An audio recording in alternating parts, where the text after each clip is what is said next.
So Microsoft, also known as Xbox, is trying to acquire Activision Blizzard, and recently they defeated the FTC in a court case to buy Activision for $69 billion. Now, this is good news if you wanted this to happen, but it's also bad news because the FTC has appealed this decision, which basically means it's going to take a little bit longer because now the FTC is going to be like, hey, wait a second, we don't think you should let that happen, so we're gonna appeal the decision you just made. And that is the FTC's job. The FTC is there to make sure there's no monopolies or duopolies. I see why they appealed the decision to let Microsoft acquire Activision Blizzard, because if Xbox did get Activision Blizzard, it would be a big deal. It would be a very big deal for Microsoft. They would have a lot of access to a lot of different IPs if this did go through. Like, for example, Call of Duty, World of Warcraft, Overwatch, Candy Crush, which I had no idea was an Activision game. It makes a lot of sense why that game is terrible now. But overall, if Xbox acquired Activision, they would have a huge library of IPs to access to use in their marketing and for their consoles and all that kind of stuff. I don't know if it would necessarily be an advantage against Sony, because currently I think Sony has the exclusive advantage. Sony by far has the best exclusives you can get besides Nintendo, and Nintendo only has the best exclusives like once every 4 years or something, and at this point you might as well just emulate them because they run like doo-doo on the Nintendo Switch. But like, Sony's been coming out with bangers for a while, and they actually run well and look good. Like, God of War looks and runs great. Spider-Man is like a top tier superhero game. It's just a good Spider-Man game. You feel like Spider-Man when you play it. It's a really good game. If you've not played any of the Spider-Man games, I highly recommend it. It is a great game. But for a while, Sony's kind of had the advantage. Like, they own Bungie, Insomniac, and Insomniac makes Spider-Man and Naughty Dog, and those are just like a couple of the ones they have. They have a whole list. But overall, Sony has had the best exclusives for a while. And Xbox acquiring Activision would give them a pretty big advantage if they did make this stuff exclusive. Now, I don't think they would. I don't think they would make Call of Duty exclusive to the Xbox. And I think Xbox has already said they would keep the PlayStation preference that the game has on COD for a little while longer. Basically, Activision signs a contract with like one of these companies every time there's a new console generation. And it's like, which one is going to be the preferred console for our game? It used to be the Xbox 360. That was the preferred console. You got DLC early and all that kind of stuff. And then I think it was the PS4, because the Xbox One sucked because no one liked it, because all they talked about was TV, TV, TV, TV. I still can't believe they released that console and they only advertised it as a TV box thing. Like, dude, it's a gaming console. Kids don't care about this. Why are you advertising TV? It makes no sense. The Xbox One was a colossal failure. It was a terrible console, and it was a terrible name, and the Xbox naming scheme ever since the 360 has been awful. Microsoft honestly has been fumbling the bag for a little while now, because the Xbox whatever, the fridge, is like a cool console. It's a good console.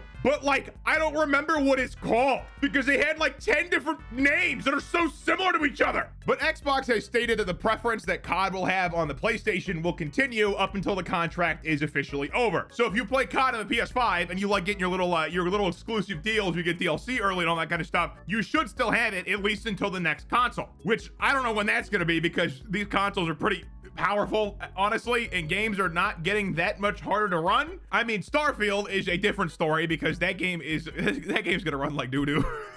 A little side tangent for a second. If you're hyped for Starfield, I'm sorry to say this game might be one of the worst releases you'll ever see. It really just depends if we get Fallout 4 bugs or if we get Fallout 76 bugs.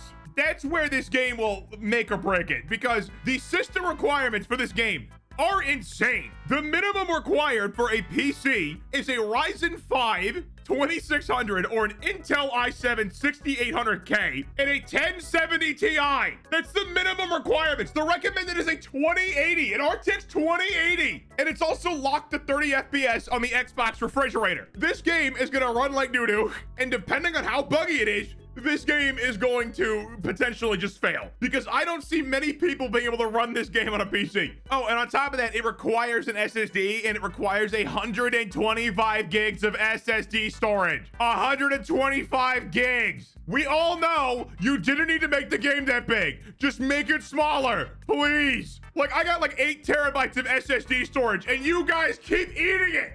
Stop. And also, Starfield kind of sucks. That means like the one Xbox exclusive sucks because I don't know of anything else that's like exclusive to Xbox that I can think of. So that wouldn't be good for Microsoft. But the Activision Xbox merger, there's a lot of people that want this to go through. And I kind of wondered why there are so many people who want this to go through, because it's just two multi-billion-dollar companies talking about merging. What's in it for you, right? Well, after I did a little bit of digging, I think the reason people want this to go through is the Xbox Game Pass, because the Xbox Game Pass is unironically a really, really good deal. And you can also use it on PC for most things, if not all. I'm pretty sure. I'd have to double check that. But the Xbox Game Pass is a really good deal. It's like $12 a month or something for like a whole list of games. And a lot of the games on there do suck, but like it lets you try them and figure out that they do suck. And there's like a lot of games on the Xbox Game Pass. It is unironically a really good deal. So most people want this to go through because they want to see games like Call of Duty and Crash Bandicoot on the Xbox Game Pass. Also maybe World of Warcraft, but who knows? I doubt that honestly because they already have a subscription model. But anyways, people want to see their favorite games on the Xbox Game Pass, which I get. It would be cool to have COD on the Xbox Game Pass. You wouldn't have to spend $70 on it every year because games cost $70 now. You could just buy the Xbox Game Pass and play a bunch of games on there, and then also have Call of Duty every year, the new one that may or may not be the worst thing to ever exist. I'm all for the Xbox Game Pass getting better, but at the same time, I don't really think I want this to go through. I already feel like companies in general are way too consolidated, and I don't like the idea of all companies just becoming 1 to 3 companies total. Like if you look at candy brands or like chip brands or something, they all like have like 1 or 2 parent companies. All of these little companies are just owned by like one big company. And I don't really like that because it doesn't give you much options and it doesn't really, you know, incentivize competition. If all your competition is you, why would you ever compete with yourself? It doesn't make any sense. And at the same time too, if you are Xbox and you own like, let's say every game studio, you can just set the prices for all games in unison. So like, let's say you own Call of Duty and Halo and all of these shooter type games, right? Oh, shooters now cost $120. There's nothing you can do about it. They're $120. You want the game, you gotta pay for it. I don't like them having the ability to do that. Now they can already kind of do that. They can just be like, hey Sony, you guys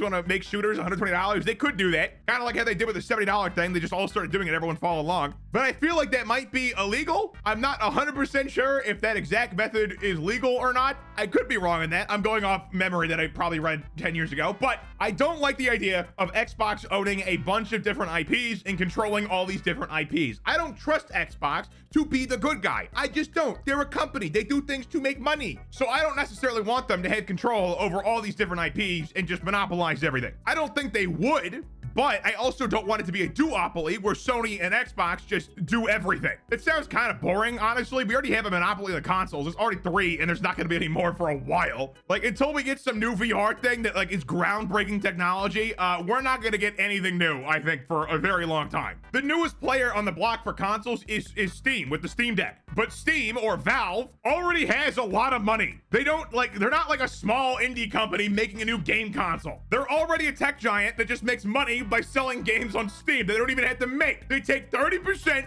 of every purchase you make on Steam. They are rolling in money. And maybe I'm wrong on some of this stuff. I totally could be. I am open to that interpretation entirely.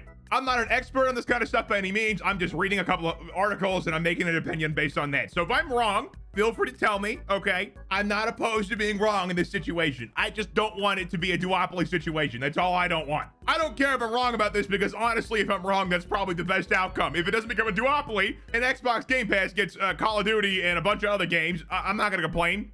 Why would I complain? That's a win for people. I don't personally use the Xbox Game Pass. I use it one time to play Sea of Thieves because I don't want to spend the full price of the game. But after that, I cancel it. But yeah, it makes sense why the FTC appealed the decision that the judges made. I don't know how quickly they're going to accept or reject the appeal, and I don't know what would happen if they accepted the appeal. I don't know if that means they go to court again, or if they would just block the deal entirely and not have any second discussion on it. I'm not exactly sure. But either way, it's going to be a little bit while longer before this deal goes through. So you are not going to be getting COD on your Xbox Game Pass for a little while now. Hopefully soon, if that's what you're looking for. But all I hope is that we don't get some barren landscape of gaming where like only 2 companies control everything and nothing is fun anymore. That would suck. Thank God indie games have been going strong, okay? Indie games have been my savior for the last couple years. Like Deep Rock Galactic, if you've never played it, fantastic game. Highly recommend with co-op.